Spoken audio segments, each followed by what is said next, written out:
আমি আনন্দী, আর আনন্দী ব্লগে তোমাদের সবাইকে স্বাগত। আর এই দেখো, এটা হচ্ছে তোমার দীঘাতে গিয়েছিলাম, যেখানে দীঘার চতুর্থ দিন, তৃতীয় দিন, হ্যাঁ তৃতীয় দিনে। তো সেই দিনে আমরা এই মন্দিরটায় গিয়েছিলাম। এটা উড়িষ্যার মধ্যে, দীঘার থেকে একটু এদিকে বাইরের দিকে বেরিয়ে করে, মানে নিউ দীঘা ওল্ড দীঘা পেরিয়ে করে একটু ভিতর দিকে করে উড়িষ্যার মধ্যে পড়ে যাচ্ছে ওটা। তো ওখানে এই মন্দিরটার নাম হচ্ছে চন্দনেশ্বর মন্দির।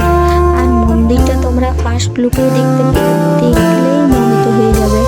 এত সুন্দর একটা মন্দির, দারুণ সুন্দর মন্দির। এই মন্দিরটা দেখে যেমন আমার এতটাই ভালো লাগলো, মোহিত হয়ে গেলাম। কিন্তু এর মধ্যে কিছু একটু হলো, একটু ব্যাড ফিলিংসও হয়েছিল মন্দিরটার মধ্যে। তো এ দেখো কত সুন্দর মন্দির, আর হুটু ছুটে বেড়াচ্ছে,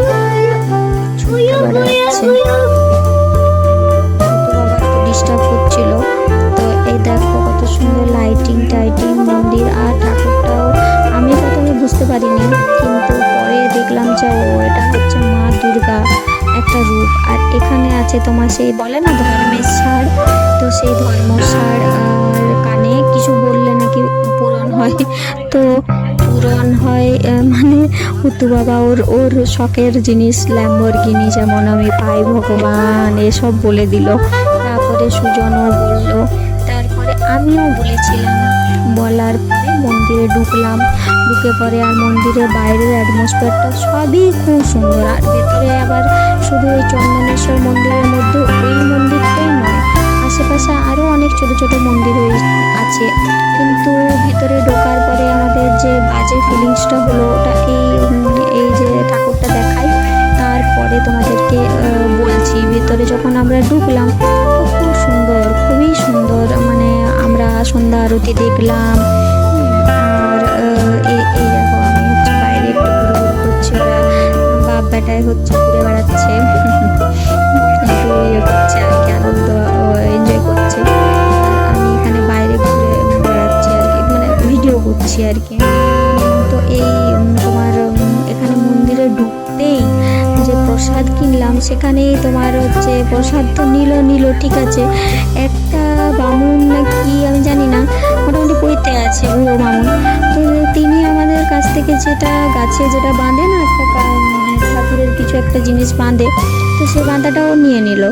নেওয়ার পরে বলছে যে এটা আমি তোমার ছেলের নামে মন্ত্র করে দেবো, এই করে দেবো। আমি শুনেছি, এই দেখো মায়ের মন্দিরটা একটু দেখে নাও, মায়ের মূর্তিটা দেখতে পাবেন। এটা আমি বুঝতে পারলাম না যে মায়ের মূর্তিটাকে এরকম করে মানে কেন চাবি টাবি তালা দিয়ে রেখেছে। তারপরে এই যে এখানটা চারদিকটা গোটাটা পরিষ্কার করেছে। আর যেটা বলছিলাম, এই যে বাঁধাটা গাছে যেটা বাঁধা হয়, ওটা মঙ্গল চাওয়ার জন্য বাঁধা হয় না কিছু চাইলে, তো সেই বাঁধাটা উনি আপনার নিয়ে পরে বলছে আমি করে দেবো, আমাকে এই টাকা দিতে হবে। এবারে যারা পুজো করছে তারাও সে কিরকম একটা পুজোর যে দক্ষিণা হয় সেটা তো মানুষ নিজের মন করে দেয়, কিন্তু এখানে হচ্ছে তোমার মানে ওরা নিজের একটা অ্যামাউন্ট মানুষ হিসেবে আমাদের পরে, কিন্তু কারো 10 টাকা, কারো 5 টাকা, কারো 20 টাকা, যে যেরকম সামর্থ্যে দিল, কিন্তু আমাদেরকে সেটা ওরকম করলো না। আমাদেরকে 201 টাকা দিতে বললো। আচ্ছা হোক। তারপরে আমরা এই পুজো টুজো দিয়ে ওইখানেই আমাদেরকে একটু খারাপ লাগলো যে মানে ওখানের মানে পুরোহিত বলো বামুন যাই হোক, ওরা কিন্তু মানে বলবো না জানি না, তো ওরা একটু লোভী মানুষ। তারপরে তোমার চলে এলাম আমরা ওখানে নিউ দীঘাটা পেরিয়ে এলাম। তো নিউ দীঘায় ওখানে একটা করেছে শঙ্করপুর, ওটা কিন্তু কোনো একটা কার্যালয়, তো জাহাজের মতো করেছে। হুতু খুব দেখার ইচ্ছে হয়েছিল, তাই ওখানটা দেখে নিলাম। তারপরে হুতু বাবার সন্ধ্যাবেলায় ভীষণ খিদা পায়, ও তো বাড়িতে থাকলে সুজি খায়, তো ওখানে সুজি কোথায় পাবো, তার জন্য ওখানে নিয়ে গিয়েছিলাম ওল্ড দীঘায়। বলি যদি কিছু খাবার পাওয়া যায়, কারণ ঘোরা টুরা এক জায়গায় আর খাওয়া দাওয়া আমার ছোটো চ্যানেল পেট ভরানোটা একটা আলাদা জায়গায়। তো এখানে দেখছি মুড়ি আর আলু পাওয়া গেল, তো বলতেই উনি করে দিলেন। যাকে আমি বলেছিলাম মুড়ি দেখে করে, মুড়ি আর আলু সিদ্ধ দিয়ে করে আলু ভাজা বলছি, সরি, আলু সেদ্ধ দিয়ে করে ওকে 1 কাবল 2 কাবল করে খাওয়াচ্ছি। এই দেখো, আর নিজেও একটু আধটু খেয়ে নিলাম। তারপরে আমরা তো না হয় রুটি তড়কা এইসব খেয়ে নিতে পারি, ও তো ঝাল টাল একদমই খায় না, সেই জন্য ওই আর কি।